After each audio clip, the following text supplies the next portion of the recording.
Red Dragon Archfiend just got a huge upgrade that finally takes it to the next level, but it's a Centurion card. Aye. Subscribe. I swear the best cards getting released for this deck are almost just complete accidents. Like the last really good upgrade we got for the deck was an Earthbound card, of all things, compared to the support actually designed for the deck that doesn't really do anything too meaningful. We've been playing this deck for about 6 months now, and I don't think in those 6 months I've ever been as excited about a new card as I am right now. This one little synchro monster not only strengthens our combos, but it also allows us to rearrange our deck to play through interruptions a lot more easily, while also giving us plays through a lot of our weaknesses. King Calamity did not get banned, and now it's time for us to abuse it. We're gonna go through combos and a deck list and things like that today, but brace yourself because this video is sponsored by Factor. Red Dragon Archfiend players are eating good right now, but you could be eating even better. Yes, Factor is a meal delivery service that just makes your life so much easier. After you've gone through a whole locals of calamity locking people every round, you go home, you don't have the brain power left to cook, to go shopping. Instead, you can simply just fire up one of your Factor meals and enjoy your dinner. Not only is this saving you money on takeout, but it's also good food as well. You know exactly what's in there thanks to the website, and regardless of whether you're vegan or in keto or counting your calories, they cater to it all. On top of that, there's barely any cleanup after as well, so you can go right back to practicing your King Calamity combos. You're just winning at every part of life, you know? Now, if any of that sounds pleasant to you, let me help you out. If you use my link in the description, you can get 50% off your first Factor box and then 20% off your next month of orders as well. That's not a bad deal for a stress-free life. Sign me up. And thanks again to Factor for sponsoring this video. Alright, so we're going to start off with the one card combo of the deck, and then we'll get into the deck profile, and then we'll get into the more kind of nuanced 2-card combos, playing around hand traps, things like that. I guess I'm trying to structure the video in a way that you can kind of understand everything that's going on. So starting off with a 1-card combo, previously just Soul by itself would get you to Abyss, plus Dispatter, plus Fiendish Golem. Obviously Dispatter would not be live until you resolve the Fiendish Golem, and that was very beatable. Our 1-card combo essentially just wins the game now. The line barely changes, so I'll show you that now. So starting off with a Soul, we normal summon the Soul, activate the effect, add a 4 or lower Fiend monster, add of course the Boner, we activate the Boner in hand, sending a card for cost to special summon itself.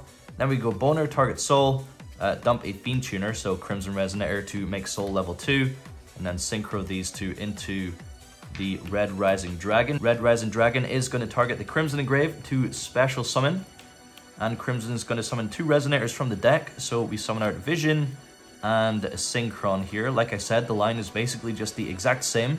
Red Rising plus the Vision Resonator is going to make Scarred. That's going to trigger Vision to add a spell or trap, so that's Crimson Gaia in our hand now. We go Scarred plus the Synchron to summon out our Abyss, and then we go Chainlink 1 Synchron, target the Vision to add back, and Chainlink 2 Scarred to summon out the Red Dragon Archfiend. So that's Vision back in our hand now. And then here we would make Dispatter with Crimson plus Red Dragon Archfiend, but now we just simply synchro these two into Bane, just as synchro fodder now, because we have the Vision in hand, and previously we would just keep this in hand because we would have no use for it, but now we special summon the Vision Resonator that we add back for the Synchron, and synchro with the Bane into the new Centurion Oxala. And on summon, this adds any Centurion card, so here we add the field spell, and we can activate the field spell and activate the effect of the field spell to send a card to the graveyard, and that will place a Centurion monster in the spell and trap zone. So we are going to place Trudea here. We'll activate the effect of Trudea to special summon itself. Then we'll activate the effect of Trudea in the monster zone to place itself and another Centurion monster in the back row. We'll then activate Crimson Gaia and activate the effect to add a copy of Red Zone to her hand and set the Red Zone before passing turn. This is our 1-card combo, right? So on the opponent's turn, of course, they get to the main phase. They have priority to make the first action, but from there, we can just pop off. So we go activate Primera to special summon, activate Trudea to special summon. We'll make Trudea a level 8 here. Then we go chain 1 Primera to add, and then chain 2 the field spell to synchro summon, because assuming they have like a Ghost Ogre or something, like they drew a Ghost Ogre for turn, this can't be destroyed by card effects while we control a Centurion monster. So the Ogre on Primera would actually hurt. But yeah, with the Primera, we want to add the new Gargoyle, just for follow-up. It's a nice little free level 8 special summon. We synchro the 8 and the 4 into, of course, the Crimson Dragon. And we go activate effective Crimson Dragon, target the Oxala to summon a level 12 from the extra deck. Typically, the Calamity Lock on Centurion would lose to like Cosmic Cyclone on the field spell or Forbidden Droplet on the Crimson Dragon, for example. But we can go Abyss to negate Cosmic Cyclone, or if they have Forbidden Droplet, we can still chain Red Zone and then chain Abyss, targeting the Forbidden Droplet to negate it anyway, assuming they didn't send a trap card, which is very, very unlikely. So it's a very well-protected end board and a very well-protected Calamity Lock on a one-card combo. Obviously, it is a one-card combo. It's going to crumble to any hand trap. But assuming it does go off uninterrupted, we essentially win the game. But yeah, all that basically just to say any Resonator starter is now a full Calamity Lock, as well as the Centurion cards. With that, we can go into the deck profile. Alright, let's get into the current iteration of the list. Obviously, it's still early days in terms of experimentation, so there's possibly some optimizations to be made to model the deck going second, things like that, after some testing and whatnot. Unfortunately, the best way to play the deck is also the most expensive. You want access to both engines to sort of play through interruptions more frequently. And so for that reason, we are on 3 of the Centurion field spell, 3 stand-up Centurion, and 3 Emblema Oath. Valiant Smashers, dude. Once again, another side set just popping off in value. All 3 archetypes in that set are expensive now. And then we are also on the Terraforming. Like I said, we want to max out on both engines, kind of, within reason, so that we're very likely to see both in our opening hand. And then on top of that, for the rest of the Centurion cards, we have 1 Trudea, 1 Primera, and 1 Gargoyle. Now, the reason we are only on 1 each of these is because we don't want conflicting normal summons. We want to normal summon the Soul almost every time, but worst case scenario, these are 1-card Calamity Locks by themselves, just as a normal summon. And then the Gargoyle's like the biggest brick here, but it's definitely necessary when it comes to interruption. Next up, we are on 3 Pot of Prosperity still. Previously, I was very happy and very confident banishing 6 with Prosperity every time, but now the extra deck's a lot weirder in the fact that you kind of want your options available to you because you don't know exactly where you're going to get interrupted. So I'm more comfortable just sending 3 with Prosperity at the moment. Like, you can send 6 if you have to, but yeah, like I said, you want to open access to both engines, and Prosperity kind of like counts as both engines, I guess. So yeah, 3 Prosperity, and then getting into the Resonator starters. Ratios here can kind of come down to like personal preference. Personally, I am on 3 Soul, because obviously your deck gets hurt a lot by Droll and Lockbird. Seeing Soul as your starter is better into Droll. That's the thought process at the moment. And then we're on 2 Resonator Call, 2 Stone Sweeper, and 2 Crimson Gaia for the Searchers, which is 9 copies in total of Soul, plus the 3 Prosperity, and there's other ways to get to it as well, I suppose. On top of that, funnily enough, Boner, which we're playing at 3 right now, is also uninterrupted a 1-card Calamity Lock. It's not like protected by Red Zone or anything like that. It's literally just Calamity, but it can get you there, you know? So in total here, if you include the Prosperity, 24 1-card Calamity Locks in the deck. Like, if you're uninterrupted, you just win the game. Like, full stop. Engine requirements, we are still playing 2 Vision Resonator. This also synergizes nicely with the Centurion stuff. For example, the field spell can send Vision to the graveyard to then get you access to your Soul, which means Vision really isn't that much of a brick when we're maxing out on the Centurion stuff as well. Of course, we are still on the 1 Crimson Resonator and the 1 Synchron Resonator. And then I am still playing the UV Loop and the Red Zone, because the grind game that these 2 cards offers you with Dispatter is just insane. And the UV Loop comes up a lot, not only just being a level 4 tuner that can special summon itself, but it helps with some of your lines playing through Nibiru as well. I just couldn't find it within myself to cut it, so yeah, we are still playing the UV Loop. And then for the remaining 9 slots, it's kind of irrelevant right now because it depends on the format, but yeah, it's non-engine. We got Nibiru, Droplet, and Imperm for a 40-card list. Obviously, depending on how the format goes, ratios can be tweaked and, you know, non-engine can be switched around. However, we will cross that bridge when we come to it. There's not going to be a side deck in this video, but we can go onto the extra deck now. All right, here we go, extra deck. So, 2 Red Rising Dragon. You can get away with 1. We still need to figure out potential options we would want to play if we need to play them. Like, Crystal Wing is an option for Crimson Dragon, but we'll see, we'll see. We're happy with this for now.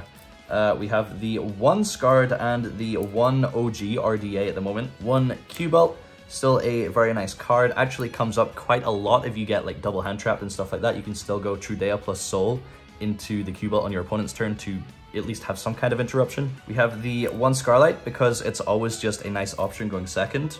The Abyss, of course. We have the Bane, the Dispatter, and the Supernova. It is a 12. We can summon this with Crimson Dragon if we want to, or we can go straight for the Supernova to like guarantee a play through Nibiru, stuff like that. Of course, the Centurion Oxala, the Crimson Dragon, and the King Calamity. And then the final 2 slots, we have the Legatia. You still want this as an option if you only see Centurion cards in your hand.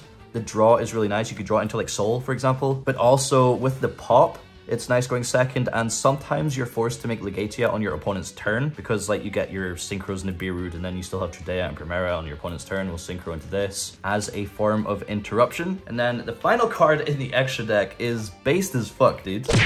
Trishula, Dragon of the Ice Barrier. What? Don't worry though, I am just about to show you why we're playing this card. All right, why the hell are we playing Trishula in the extra deck? Well, let me try to explain, or let me show you, I guess. So here we have access to both of our engines. We have the field spell and we have our 1 card combo. Now, the 1 card combo I showed you before gets access to the field spell at the end of the combo anyway. But the issue with accessing the Centurion lines at the end of your combo is that Nibiru is going to turn off everything. And so the goal you want to have is, you know, having a good board through Nibiru and having a good board if you don't get Nibiru'd. There's actually 2 options we can go for with this 2-card combo. You could be boring and just normal summon Soul, preserve the hand knowledge, and turbo your way to Supernova plus Red Zone. Then do your Centurion plays, and, you know, if you get Nibiru'd, you have Supernova plus Red Zone. I don't feel like that's enough. Typically, I want Calamity to be the plan B, right? We don't want to tunnel vision on just Calamity locking our opponent. That's more our backup. Like, if we get Nibiru'd,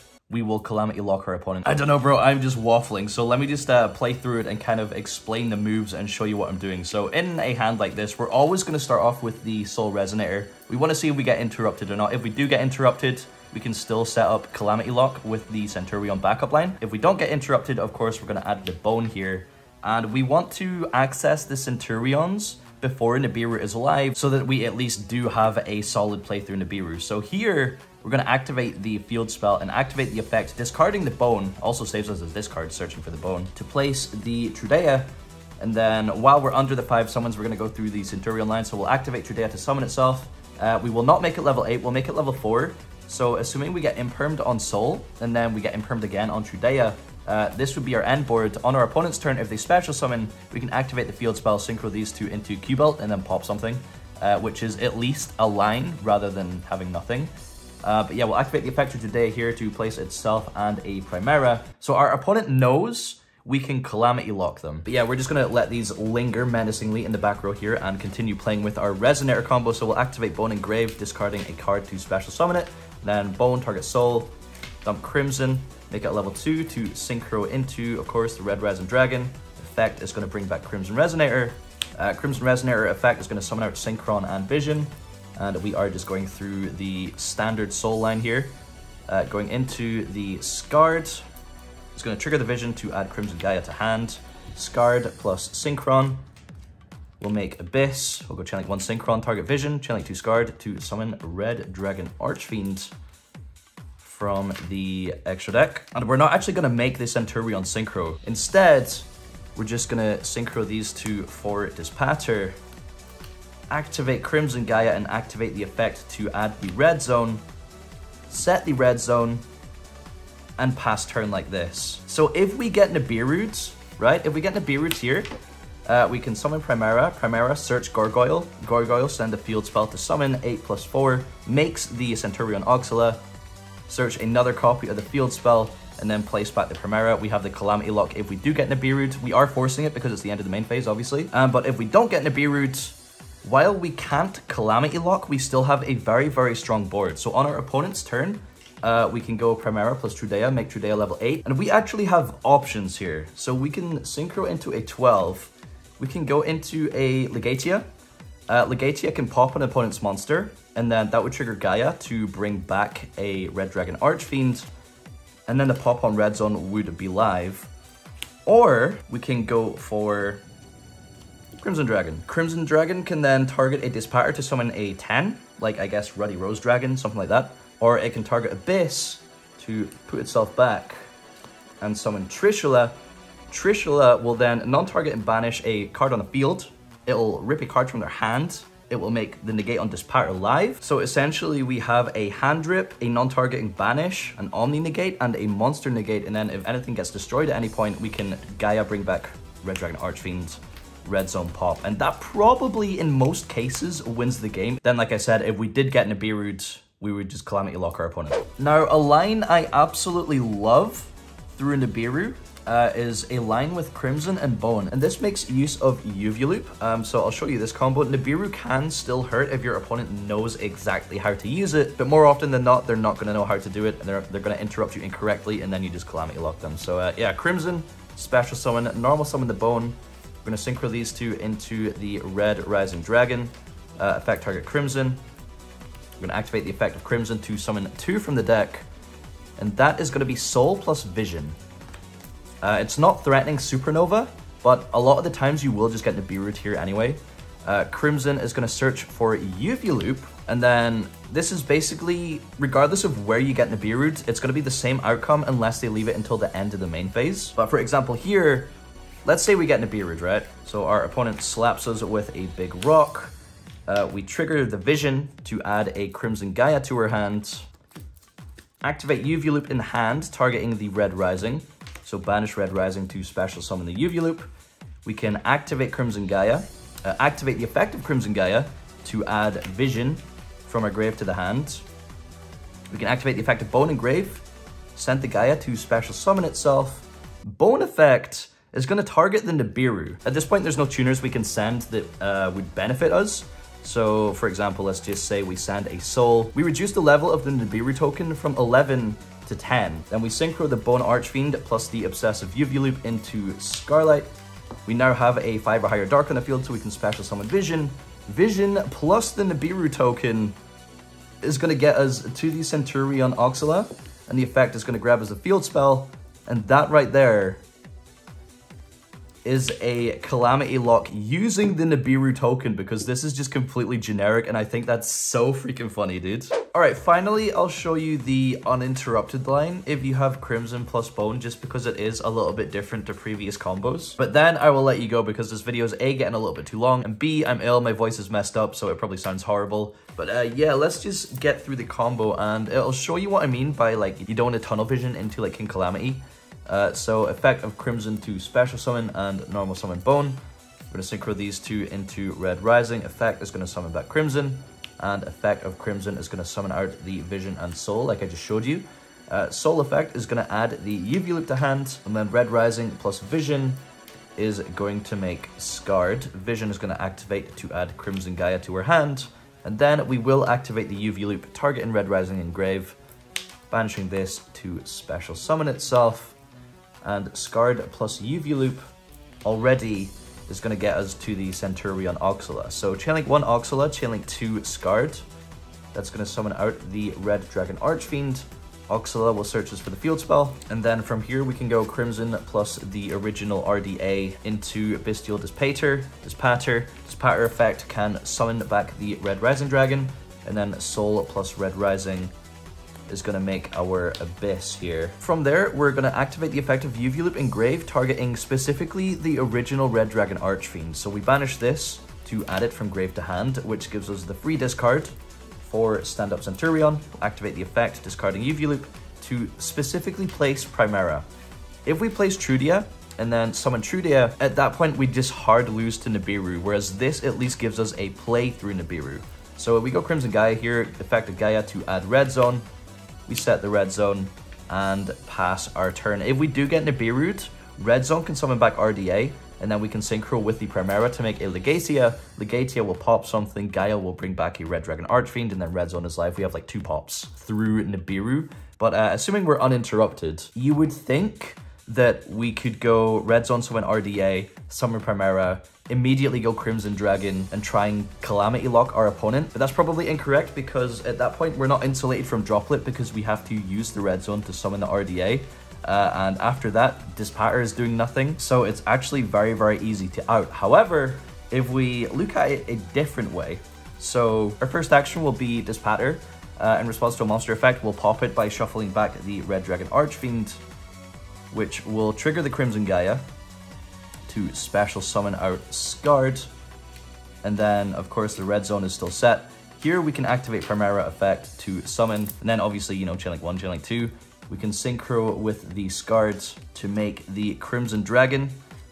Scarred is going to trigger to summon out the Red Dragon Archfiend again. That way we are insulated from Droplet because we never had to use the red zone. So we could chain the red zone to a Droplet and then chain Abyss to negate the Droplet. And probably at this point, we have options with the Crimson Dragon. There's not really any need to go for King Calamity. Like, with the interruptions we have, we probably win regardless. Like, now we have the pop on Red Zone live, so we could just go Crimson Dragon, target Abyss, and then summon out Trishula. Yeah, all that, and then we didn't even use the Bone Effect in Grave to special summon itself or send a Fiend Tuner from deck to grave. Like, I don't know if this is the optimal line. There's probably a different way we could figure things out, but this is what I've come up with so far. Obviously, we are going to continue experimenting, and we'll see a lot more of that in playing Yu-Gi-Oh! Properly.